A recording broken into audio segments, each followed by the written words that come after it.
Remember that time when you called me and I said I don't know where I am and I couldn't concentrate? Think of that! Think of that! I called him! I went, God, what are you doing? I don't know where I am. What do you mean you didn't know where you were? I got lost. I went in London wandering. you got lost? Yeah. I went wandering and then, It's when he first moved into his new place. He was walking back from his old place to his new place and he didn't know where he was. He tried to take a short... How can you ever really get lost in London, though? It's a cabbie. Well, yeah, I don't want to do that because you feel bad pulling one over and then saying, where am I? Yeah, they don't appreciate that, do they? But I found my way back, didn't I? Yeah. But you told me one time that you much prefer getting lost. You love wandering around and getting lost. You said that's much better. Yeah, it was a cold day. It was a cold day. I just wanted to be at home. I had things to do. There's a time and place to be lost. Well, go on. Well, a place you don't know. What's the place to be lost? Somewhere you don't know. Right, good. Okay, and the time? The time when you're not in a rush. Oh, shit, bastard, he's only gone and written it down. The jingle there to announce yet another reading from Karl Pilkington's diary. My mum called me to ask me to look in some of the magazine shops in London for a magazine that she can't find. It's called UFO Data. I said, I ain't heard of it. She said she's seen an advert for it in one of her ghost magazines. I love the fact that she can't even find the magazine about unidentified flying objects. Yeah. So we get a clue. She thinks, I think I saw something, but I don't know whether it was a magazine or not. So we get a clue there as to why you give any credence to this crap. Yeah, well, it's I mean, Mama Pilkington's into the same shit. There's a lot of space out there, isn't there? She said that this magazine has got news story about how Aldrin (brackets astronaut) has got some evidence that aliens exist. Yeah. I told her that I found out today that the days are about 36 minutes longer on Mars. We chatted about how this is how they are more advanced than us. Do you mean the Martians? Yeah, if they've got a longer day, that's more time that they're awake working on stuff. Right, yeah, we know that makes no difference at all. No, it does. Think about it. Think about it. Look, think about it. 6 o'clock here. Yeah. People are going, see you tomorrow. I'm going home. They'll be going, oh, another half hour. They've got a longer day. Productive. And that's why they're able to fly. That's why they're whizzing around. It adds up, doesn't it, over the years? Christ almighty, what drivel! Suzanne got in from work at 11:30. I told her about the UFOs in Mars. She said she's too tired to chat. I said, does it mean aliens will be more tired than us, or do they get more sleep? I got no answer. I love it when Suzanne goes in. She never indulges no, you. It scares her. Anything with ghosts and UFOs, she sort of... It doesn't scare her, it bores her. No, it freaks her out. Scares her. Okay. Read about a pub that is getting some stick because they've stopped a horse going in. It's been the horse's regular for ages, but there's been some new owners who've taken over the pub and they said they're serving fresh fruit and don't want a horse in there anymore.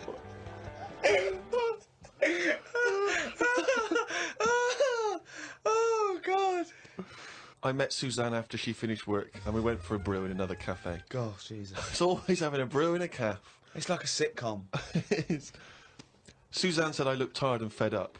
She taught me some way to breathe that will relax me. I wasn't feeling that relaxed though, because the person behind the counter was banging about making a coffee. Noise stresses me out. I wonder if less deaf people die of stress than people with working ears do. Oh, it's the theories.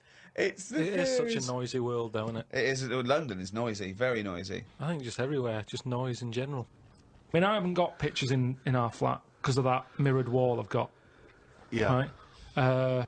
So, I mean, it's tiny. You've been in it. Got windows on one wall, door to get in on the other, kitchen on the other, mirrored wall on the other.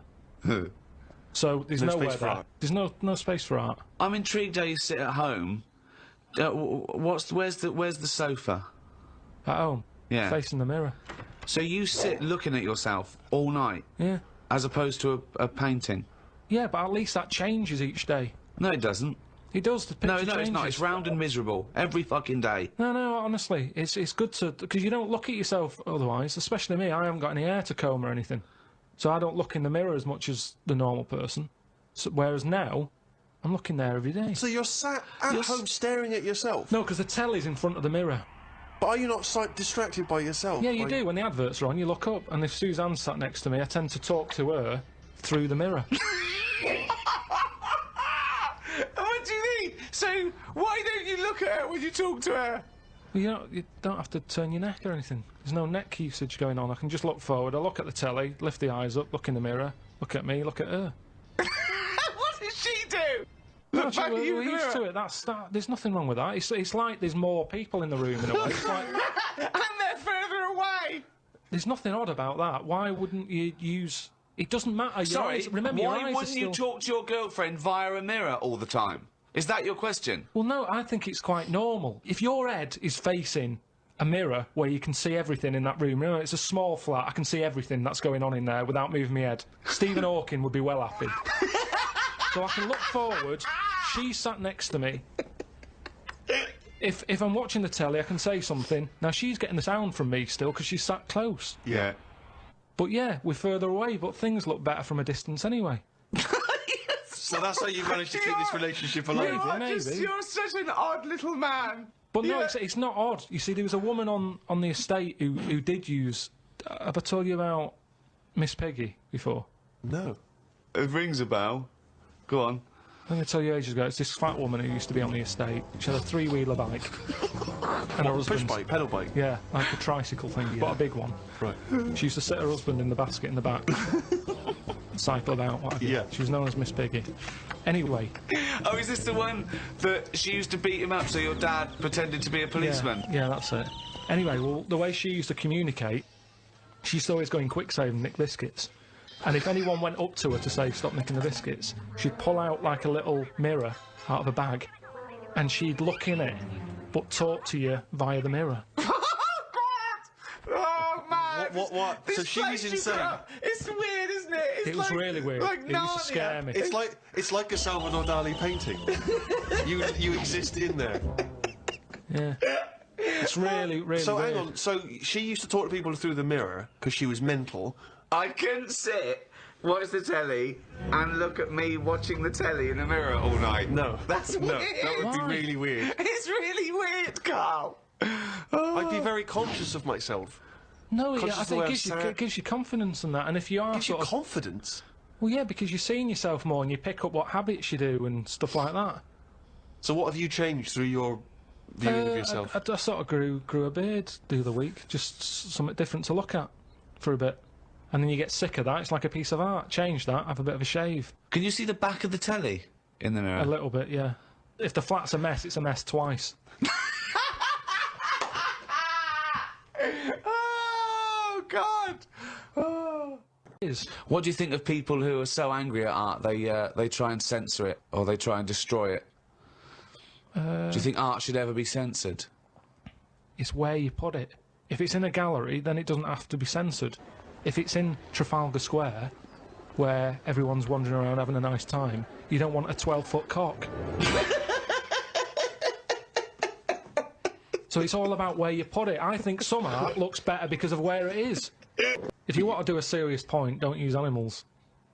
No? Well, I disagree with that because I think my favourite is probably Charles Dickens, and I think the greatest story ever told is A Christmas Carol, and there's only one way that could ever be improved, and that is a Muppet Christmas That's Carol. absolutely right. Yeah. So, and I think that you could, and I think people could take a lesson from that and maybe do other films with the Muppets. A Muppet Schindler's List. Yeah. I mean, Yeah. you could make it so moving, couldn't you? Schindler's List in space. Miss Piggy's Choice. Well, we talked about that. What? About things like that in art as well. Do you think that bringing something so serious to the masses, like films do, things like the Holocaust and like Sophie's Choice, where she has to choose which child lives and dies? Why does she have to pick? Well, because the Nazis were horrible, nasty, evil people. And which one did she pick? I don't think that's the point. I don't think that's the point. I love the idea that this is not a betting game. No, but I imagine this is like Deal No Deal. It's kind of, you're down to the last two. Which one are you going to go for? God. But why did you ask which one did she choose? Because even if he'd said the names, Robert and Alison, what difference would it make? You don't know the story. Why is No, it that because you've then I'd ask more. I'd ask more then. If you said Alison, I'd go, what was it with Alison? What did she have over Robert? That's what films are meant to do. You question it. Whenever I watch a film with Suzanne, I always say at the end, what was going on there? Oh, That's because you're an idiot. Christ! That's because you've just watched Muppet Christmas Carol and you can't understand why a frog's able to talk. I'm all for films with a good storyline. Yeah. Brilliant. That's a perfect point. One extraordinary point. Guys, he's gonna follow this up, mate. He's gonna follow He's got this up. something there. He's got Come something on, here. Carl. Go on then. What's your No. take on films? Films are really good. You can get lost in them. Right. And You like one with a good story? I mean, whenever anyone asks, it's always the same. It's Elephant Man.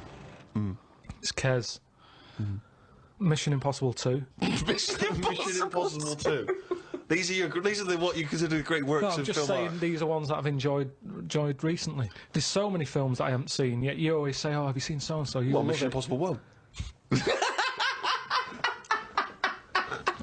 And there's good news for you. 3's out. That's true.